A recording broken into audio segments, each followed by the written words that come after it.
Welcome, friends. My name is Anjeli Mathur. We have Mr. Raja Bhandari from the law offices of Raja Bhandari in Annandale, Virginia, joining us to discuss wills and trusts. Mr. Bhandari. Thank you for having me, Anjali. Sure. Could you please recap what we spoke about last time about the ingredients of a will? Definitely. Then we were talking about the will. If for a valid will, one should be sound mind. Second should be there will be proper executor, and then who you trust the most. And third, there should be properly beneficiary mentioned in there, and most of the time 2 witnesses, and then 1 notary. In the presence of all these, you have to sign that. So that way, that's how become the valid will. So how do I go about choosing an executor, administrator? How do I pick this person? It's a very interesting question, very good question, because he is or she is going to be the pillar of that estate, because she's going to be appointed by you, and court has to honor that person, that is the personal representative of your estate.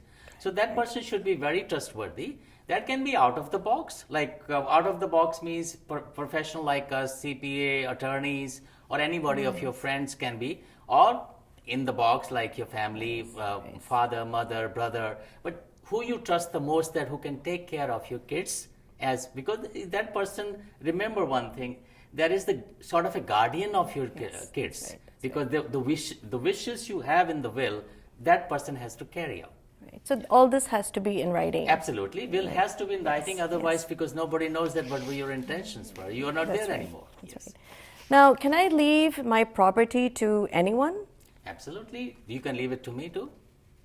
Why not? So because that's your property, and then you can of course you can go to your kids, you can go to charity, wherever you feel comfortable. Yeah. So that is the whole idea, that you earn, you work very hard for the assets. Right. Now you want to dispose of, and that is your wishes. Right. Is there more than one type of will? Yes, there are, but I will try to mention that quickly, because one, we are talking about simple will, the one you have that. Second will be holographic will, which is handwritten will. Most of the states don't accept that, but there are a few states in the United States accept that. Then third is that living will. Living will is basically a medical will. It's not, because we confuse that with living will and regular will. So that is basically a medical will. Then the fourth is that pour over will. Pour over means that comes in the trust. We will mention that when we talk about the trust, then we will mention that in detail. So there are so many other wills also, but these are the main will that we were talking about day-to-day basis. Yes, and holographic, what is it exactly? Basically, let's say that you don't have anybody, you are you want to write a will, then you write down with your own handwriting. I see. But at the same time, remember one thing, holographic will, number one, very few states accept it. Number two, it is very, remember, you have to have properly, you're writing with your hand.